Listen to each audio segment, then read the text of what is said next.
So let's get started working on this website here. And I want to start with creating user accounts because, of course, we need user accounts first before we then can log users in. So therefore, I want to make sure that if we click this Create Account button here, we submit the entered data. And I therefore want to make sure that only valid data is accepted. And we create a new user with that email password combination.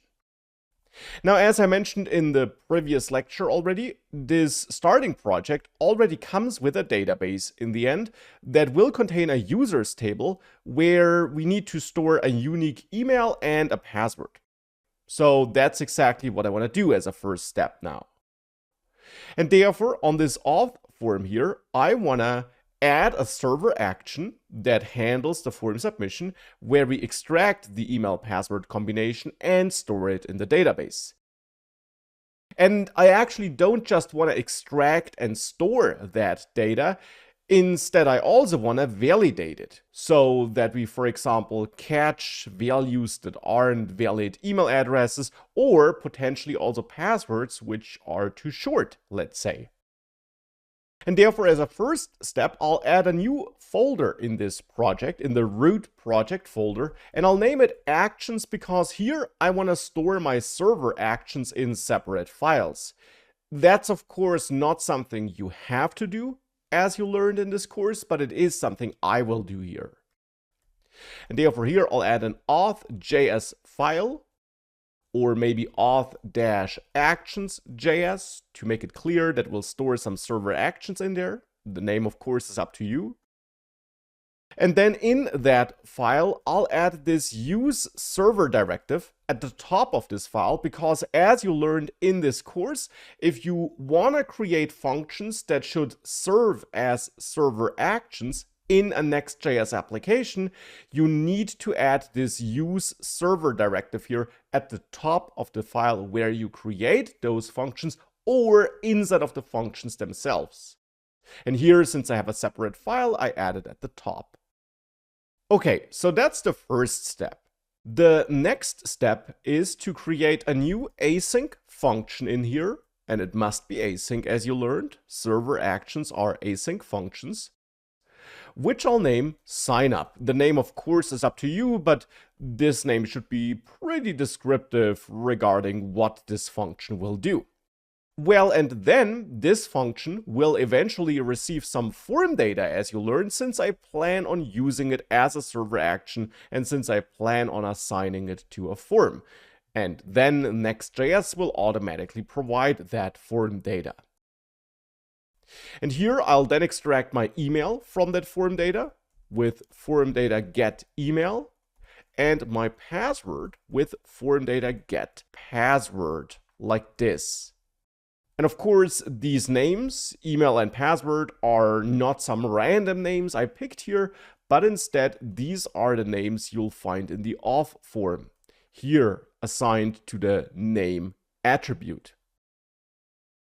So that will allow us to retrieve the email and the password. And with that retrieved, we of course eventually want to store it in the database. So we want to create a new user. But first, I want to validate that data. And there would be various ways of doing that. I'll validate that data by creating an errors object, which initially is an empty object.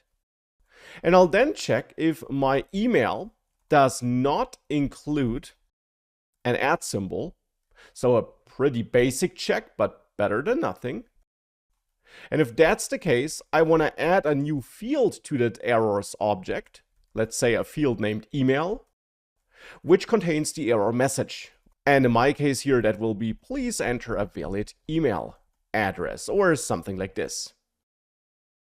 So that's the first check. The next check is to check if the password, after trimming it to remove excess white space at the beginning or end, if it then has a length that's smaller than 8, let's say.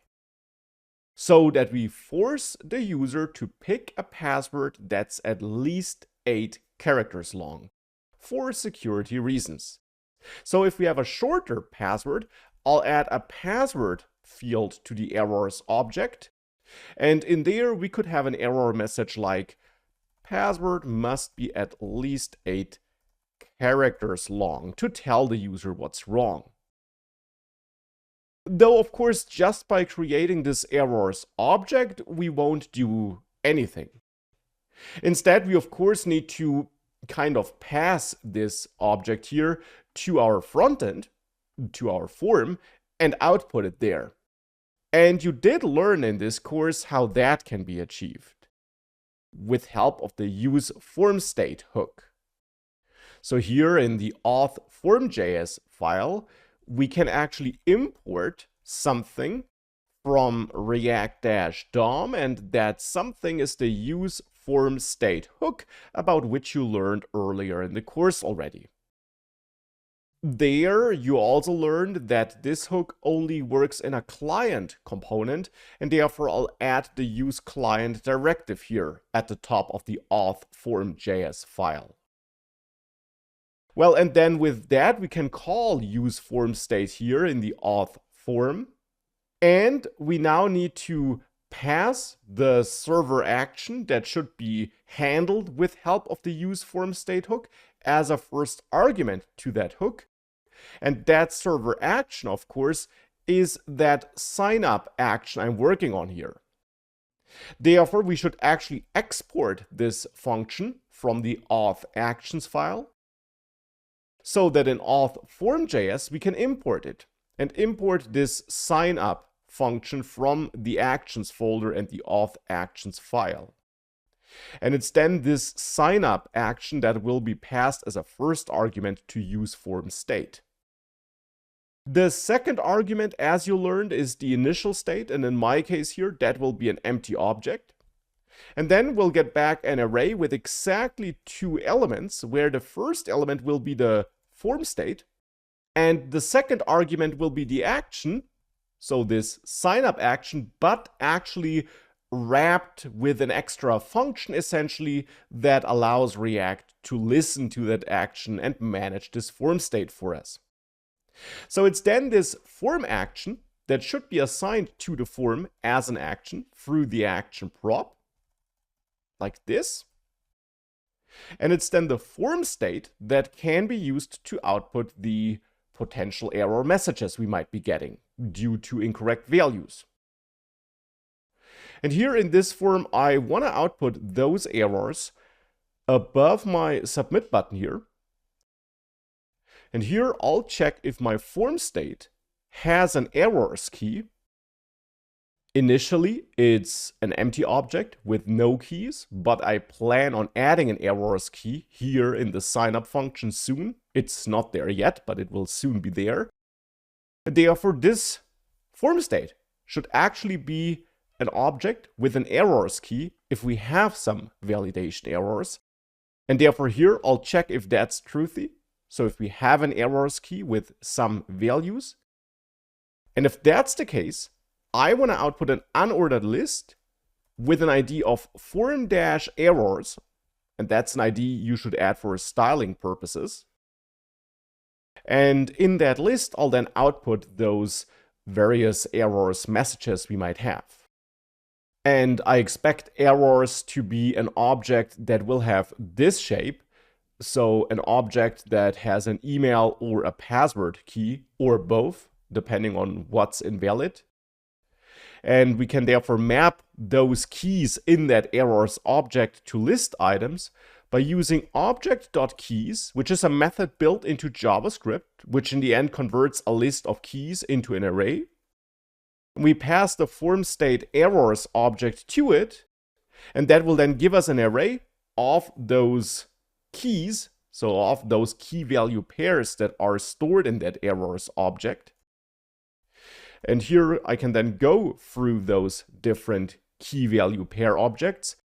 And for every key value pair object, I'll render a list item where the key should be the key name here. So that will in the end just be the key name of the different keys we're going through here for this errors object.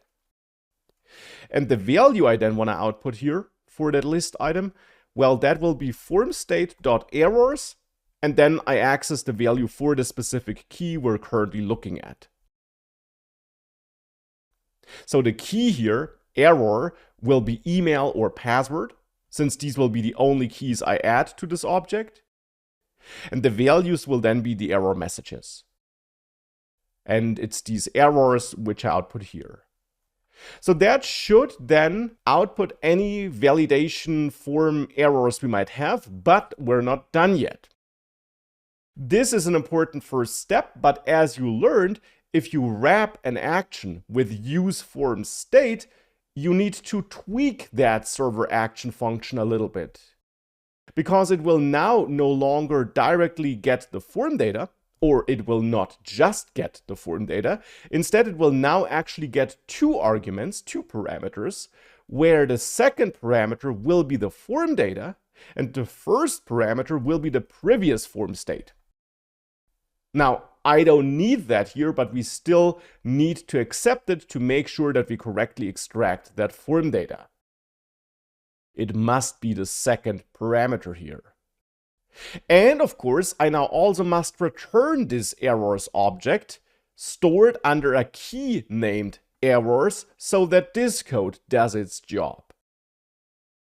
Hence, in the auth-actions.js file, I want to check, after running these checks here, if I got any errors, because we don't necessarily have any.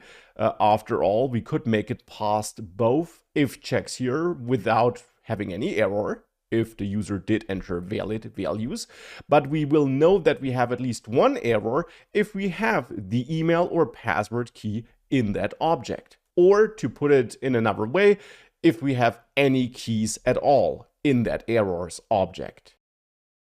So I'll add a third if check here and check if the keys in that errors object, keep in mind, this converts the key value pairs of that object to an array, if that array has a length that's greater than 0, which means we have at least one key value pair in that object, which will only be the case if at least one of those checks failed. So if we made it into at least one of those if statements. So if we have at least one key in the errors object, I know that at least one invalid value has been entered. And in that case, I want to send back a new object as a response. As you learned, whatever you return in a server action will be sent back as a response to the client. And this object will then become the new form state. So the new value exposed through that form state variable here in our auth form. That should be an object with a key of errors to show those errors. So therefore, I'll add a key named errors to this object, and the value stored under that key should be this errors object. So it has the same name, and if the key name and the variable or a constant name that holds the value that should be stored under the key are the same, you can actually shorten that in JavaScript and write it like this. And that's now the validation code I want to add. The validation code in the server action and the code in the auth form to show those validation errors. With that, if you save this, if you save all files and you reload this page, for example, enter a valid email address, but if the password is too short and you click create account, you should see this error message. Now, if you enter a valid value, so a valid email and a valid password, you'll actually get an error because we're not handling that case yet, that scenario that the user entered a valid value. But that's what we'll do next, because it's of course in that scenario that valid values were entered that we want to create a new user, store it in the database, and do a bunch of other things.